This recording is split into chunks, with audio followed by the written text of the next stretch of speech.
pleasure of mine to introduce a real good friend of mine who I've grown up with. And I'm very proud of the fact that this is his third book that he's written. And he's also going to be on a TV program this week, I mean, a radio station this week, speaking with the women at the well. And that's going to be December 17th at 4 p.m., 4 to 8 p.m. And it's on hhwlivetalkradio.com, Gumbo for the Soul. And author is, and he under the title, Andre Gilchrist, Chats with Women at the Well. To me, this is the first time of having the pleasure of introducing Andre, especially at a book signing. I can just give you a little bit of information about him that this is his third book, and his signing is for the book, signing from Overcoming All Obstacles by Andre Gilchrist. His other books where you thought you couldn't either, Out of the Darkness Comes the Light, and Overcome All Obstacles. Later on in the proceedings, there'll be discussion of the three manuscripts. There'll be questions and answers period. Andre also has done some studies abroad, also been instrumental in developing a student relationship with administration and student rights. Been a total activist. I applaud him. I remember the day that I was fortunate enough to pick him up and drop him off at the motel, and he said that I was going into rehab, and here it is. He completed the rehab, and he's on a course to do some great things. I'd like to introduce the author of Overcome All Obstacles, Andre Gilchrist.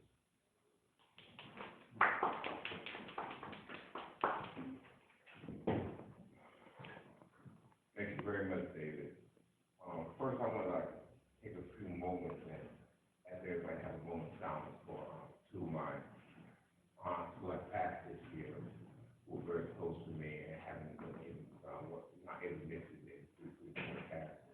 So I would like to take a few moments of silence and your memory.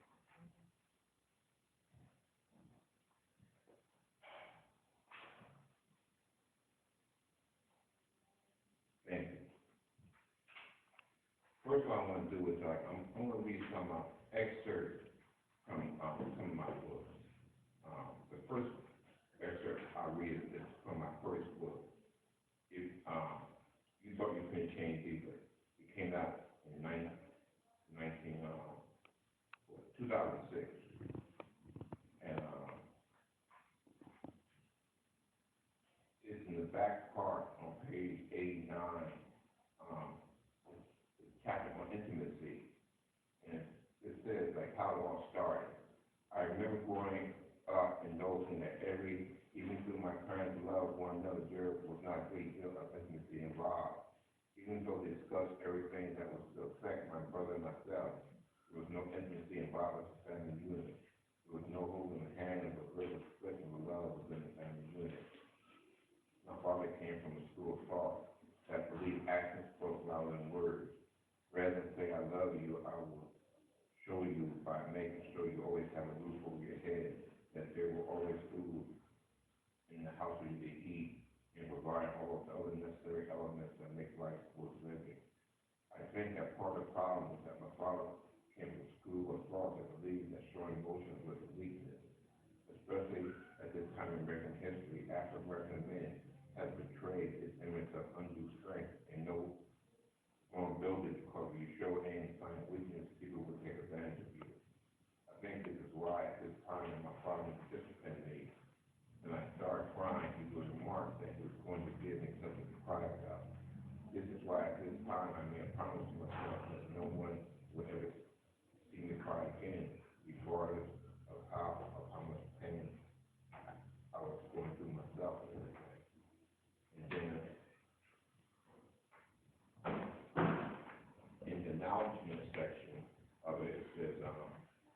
favorite saying is to take the whole village to raise a child. The person I am today is not the person I was many years ago. It is not due to the influence or example of one individual, but that of many. I do not have the time or space here to mention everyone that has shaped me, but there are certain individuals I need to thank because if not for their individual and collective influence and experience, this work would not be possible.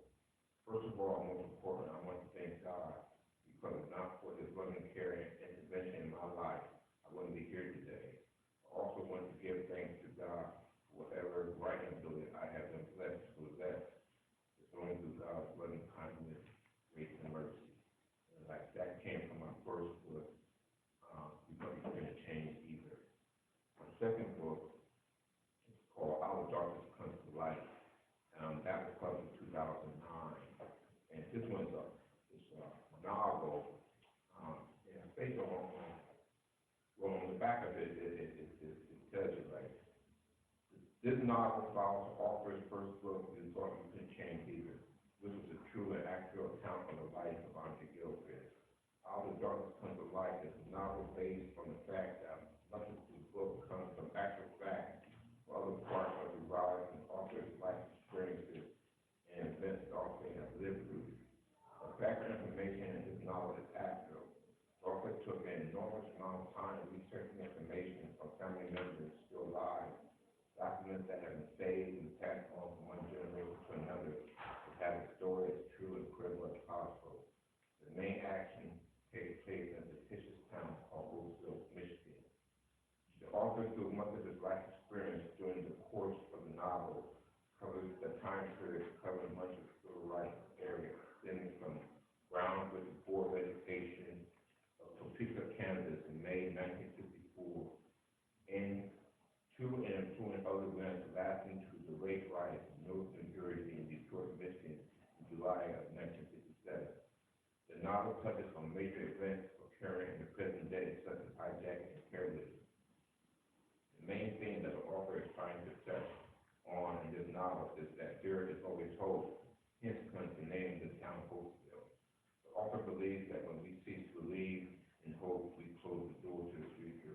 The author wants to impress to those reading this manuscript that no matter how dark or gloomy and totally helpless and hopeless the times might seem to us, and we feel that there is a reason to continue, that out of the darkness comes the light.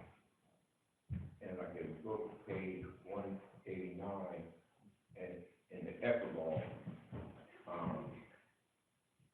part 1 read, it says, the title to this novel, Out of Darkness Comes to Light, lets us know that regardless of how dark and gloomy times might seem, there is a light there if we just keep pushing forward.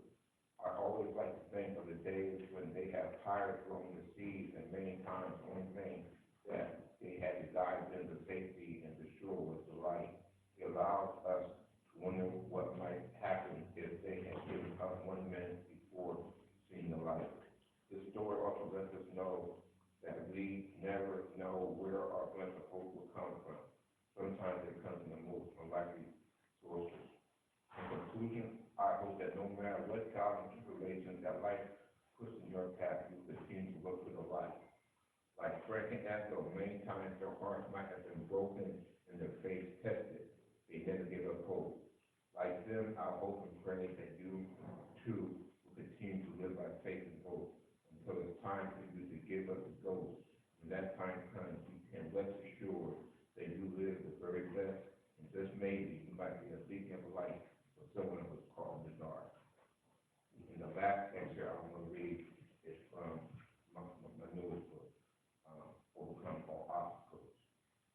On the back of it, it states, Overcome All Obstacles is the conclusion of the autobiography of Gilchrist, and it covers the years 2005 to 2014. The first book, You Thought You Couldn't Change Either, came out in February of 2006 and covered the life of Gilchrist in chronological order, dating back from birth to 2005. Andre's second novel, Out of Darkness Comes to Light, came out in May of 2009. This is a response from the author's first and second book. The author has decided to keep his reading audience up to date with what's going on in here and now. In the author's first book, he describes describes the journey of an individual who struggles within himself. The author takes the reader on a step-by-step journey from desperation to determination.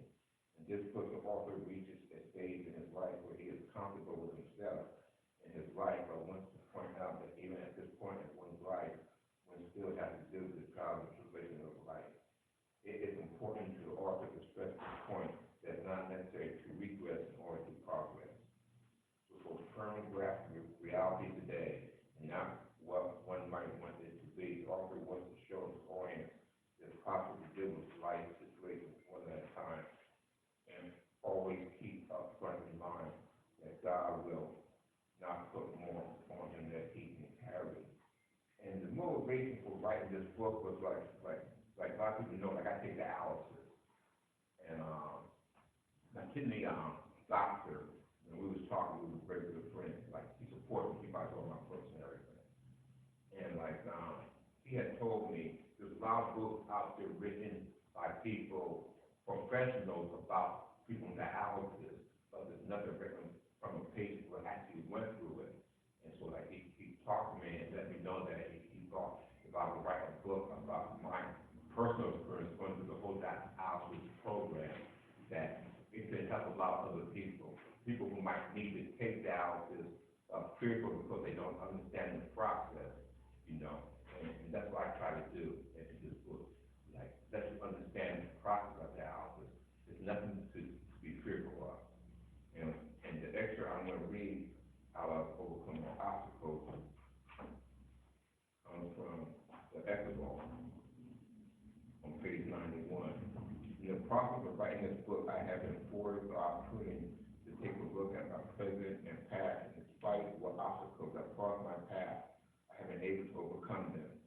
The ability to overcome them is in no part due to any ability that I possess on my own, but only through the God in my life that I put complete faith in. The title "Overcome All Obstacles" is so appropriate in conveying the life process that I have went through.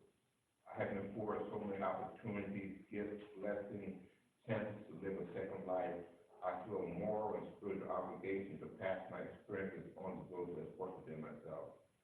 The transformation that I have gone through is possible for anyone. To me, the art of transformation is simply the ability to change from one life source to another. I firmly believe that a person does not have to leave this world in order for the transformation to take place. Those living have the ability to transform their lives from one state to another. This transformation can be witnessed in one's belief system, one's spiritual or religious convictions, how we communicate and treat our fellow man, and even the form of someone designed to make changes in their life, improve their health and way of life. Many times in my life, the motivation behind my transformation has come from statements from other individuals. It's a blessing to have individuals in your life who care for you so much that they are willing to say things that one might not want to hear but probably need to hear. I have been blessed to have those people in my life. I have a cousin who told me once at no point in my life, and particularly in a lifestyle that was contrary to the way I was raised, that she always loved me, but for a time she didn't like me. Another friend remarked, "Do I realize how blessed I am because I keep falling down and somehow miraculously end up on my 2 feet?" She also states, "Remember, you are not a cat with 9 lives, and you keep it up, eventually you will run out of lives." Food for thought. And that's the last of the extras I'm going to read.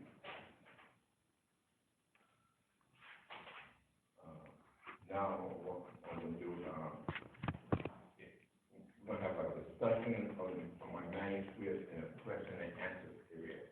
So if anybody has any questions concerning my book, maybe my life in general, now to contact the question. David.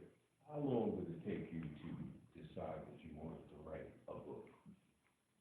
My first book came by coincidence. I had just came back to studying over in London, England, and I had got my bachelor's degree. And I went to the VA, and I ran into a friend of mine, and he had told me that, Andre, you got all these college degrees and stuff, but that don't mean you could do anything, I come from the school where like anything the mind can conceive, it can achieve. And if you tell me to go left, I'm going right. You know, so by him telling me I couldn't do it, I need to let him know that I could, and also I had to let myself know that I was just as smart as I think I am. You know, so I wrote the first book in 6 weeks. You know, the second book is